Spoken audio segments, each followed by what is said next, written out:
જય માતાજી મિત્રો, કેમ છો બધાને? Good morning. તો મેં મને દયાથી મજામાં જ હશો. તો જણાવવાનું છે કે આપણી રિક્ષા ઘરે આવી ગઈ છે. એટલે આપણે કરવાની છે આજે રિક્ષા સાફ. તો તમને બતાવો, રિક્ષા છે આપણી ગંદી, દળવાળી બહુ છે રિક્ષા. એટલે આપણે રિક્ષા સાફ કરવી પડશે. તો તમને બતાવું છું. મંચાબેન તો રિક્ષામાં બેસી ગયા છે સવારમાં. જો રિક્ષાને સાફ કરવા માટે ડોલ પાણીને ભરીને મૂકીએ છે. રિક્ષા સાફ કરવાની છે એટલે રિક્ષાને આપણે ઘરની નજીક લઈ લીધી છે. મનસાબેન બની ગયા છે ડ્રાઈવર. કઈ જા? બાય. મને લઈ જા, મને લઈ જા, લઈ જા ને. નહીં નાખું એમ? હું નહીં નાખું એમ? હા તો હું નહીં નાખું, પછી લઈ જઈશ ને? હા ચાલો, તો હું નહીં આવું મિત્રો. પછી આપણે રિક્ષા તમને હું સાફ બતાવું, કારણ કે હજુ મારે નાવાનું છે અને રિક્ષા સાફ કરવાની છે મારે છે. હજુ ઘરનું બધું બહુ કામ, તો આપણે ઘરનું કામ બાકી છે. રિક્ષા તો સાફ કરવાની છે, કચરા પોતું બાકી છે, કપડાં વાસણ બાકી છે. તો રસોડામાં જો આવું બધું પડ્યું છે, કામ બાકી છે. કચરા પોતા કરવાના છે ઘરમાં. તો કામ પતી જાય, વાસણ કપડાં લુગડા વાસણ કરી લો હું. પછી રિક્ષા સાફ કરીને પછી નહીં એટલે પછી આપણી રિક્ષા સાફ કરવાની છે. તો જે માતા આપણે પછી મળીએ બ્લોકમાં વધી આગળ. પછી મળીએ, નાહી ધોઈને મળીએ પછી. તો આપણે તૈયાર ને આપણે જોઈએ છે ફોન આપવાનો છે. આપણે તૈયાર થઈ ગયા છે. તો બતાવું રિક્ષા. તો રિક્ષા મસ્ત ધોઈને મસ્ત કરી દીધી છે. પણ મનસાબેન માંગે છે ફોન, એટલે થોડીક વાર આપણે ફોન મનસાબેનને આપવો પડે. ફોન હતો ચાર્જિંગમાં. મસ્ત રિક્ષા ધોઈને ચોખ્ખી કરી દીધી છે ગાઈસ. જો મસ્ત રિક્ષા જોઈને ચોખ્ખી કરી. મનસાબેન કહેતા હતા નહીં ધોઈ નાખો, પછી આપણે ફરવા જઈએ. પણ ફરવા કઈ રીતે જઈએ? પપ્પા તો ગયા છે નોકરી મનસાના, પણ આપણે રિક્ષા ધોઈ નાખી છે. તો રિક્ષા કેવી લાગી કમેન્ટમાં જણાવજો. અને અમારા મનસાબેન ખાય છે ચોકલેટ. મનસાબેનને ખાવી છે ચોકલેટ ને માગે છે ફોન. શું કર્યું? બગાડી ચોકલેટ પણ બગાડી અને માંગે છે ફોન. ને આપણે બનાવવાનું છે હજુ ખાવાનું બપોરનું. એટલે આપણે પછી મળીએ. મનસાબેનને ફોન આપીએ. મનસાબેન કહે છે પગ ગંદો થઈ ગયો, તો ચાલો સાફ કરવા.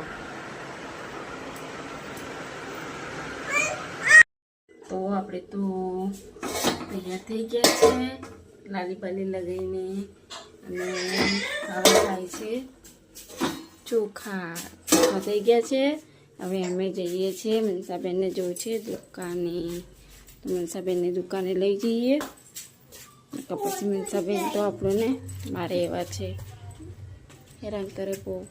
તો આપણે કરી દઈએ ભાઈનો બંધ. તે મનસાબેન તો ઉપડ્યા છે દુકાન બાજુ. તો મનસાબેનને દુકાને લઈ જઈશું હવે આપણે. અને પણ આપણે પણ જઈશું પાછા. મનસાબેનને દુકાન ના લઈ જઈએ તો પછી મનસાબેન છે આ તો હેરાન કરે. મનસાબેન ચાલે છે આગળ ધીરે. દુકાન લઈ જવા પડે. મારા મનસાબેન તો આખો દિવસ દુકાનના આટા ચાલુ જ હોય છે મનસાબેનના. તો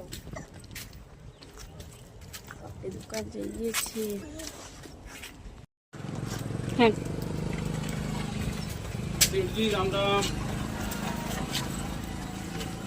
મનસાબેનને લઈ લીધી છે ચોકલેટ.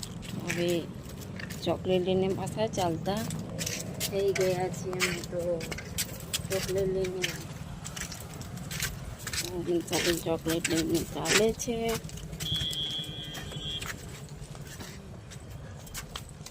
ચોકલેટ લઈ લીધી છે. ચોકલેટ લાવીને જો તમે ચોકલેટ લાવી મનસા હમણાં એક ખાધી.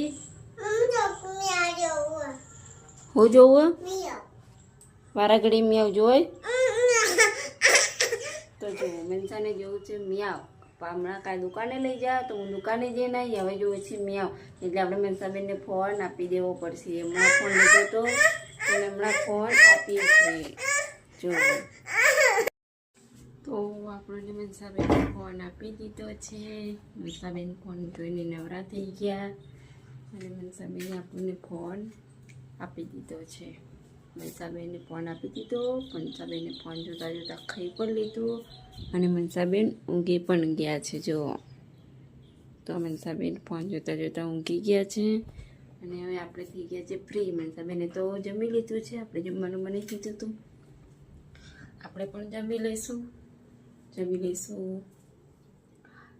જમવામાં તો આપણે બનાવ્યા છે ભાત અને સોલે ચણા બનાવ્યા છે. જમીને ફરીથી મળશું. આપણે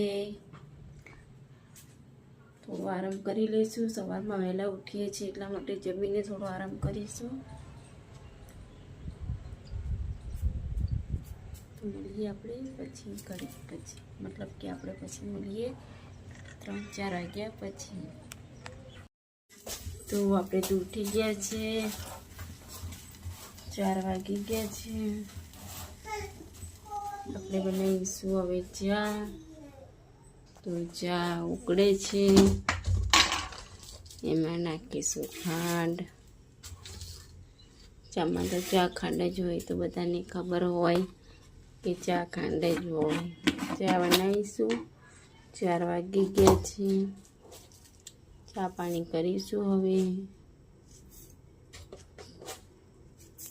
તો આપણે ચા બનાવી દઈશું અને પછી મનસાબેન બહાર નીકળી ગયા છે રૂમમાં. તો મનસાબેનને પાછા 4 વાગી ગયા એટલે બહાર નીકળી ગયા છે ઉઠીને. મનસાબેન રમવા કોને બોલાવે છે તો ખબર નથી, ભાઈ એના ફ્રેન્ડને બોલાવતી હશે. રમવા નીકળી ગયા છે અને આપણે બનાવીએ છીએ ચા બનાવવાનું ને એમ ફરવાનું. ચા ઉકળે એટલે પછી પી લેવાની.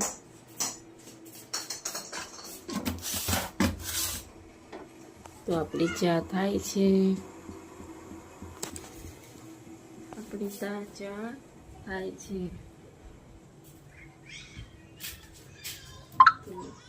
મળીએ આપણે ચા પીને. તો આપણે ચા પાણી કરી લીધા છે, કચરા પોતું પણ કરી લીધું છે. પાછું 4-5 વાગ્યે અને હવે આપણે ખાવા બનાવવાનો ટાઈમ થઈ ગયો છે. 6 વાગી ગયા છે એટલે ખાવા બનાવવાનું. કારણ કે 7 વાગ્યે તો અમારે ખાવું પડે. 7 વાગ્યે અમે ખાઈ લઈએ છીએ. તો 7 વાગ્યે ખાઈએ છીએ. આપણે રસોડામાં આવી ગયા છે. હવે ખાવા બનાવશું. 7 વાગ્યે ખાવાનું. તો જય માતાજી. આપણે મળીશું કાલે નવા બ્લોગમાં. ગમે તો લાઈક કરજો, કોમેન્ટ કરજો અને શેર કરજો. જય માતાજી, જય દ્વારકાધીશ.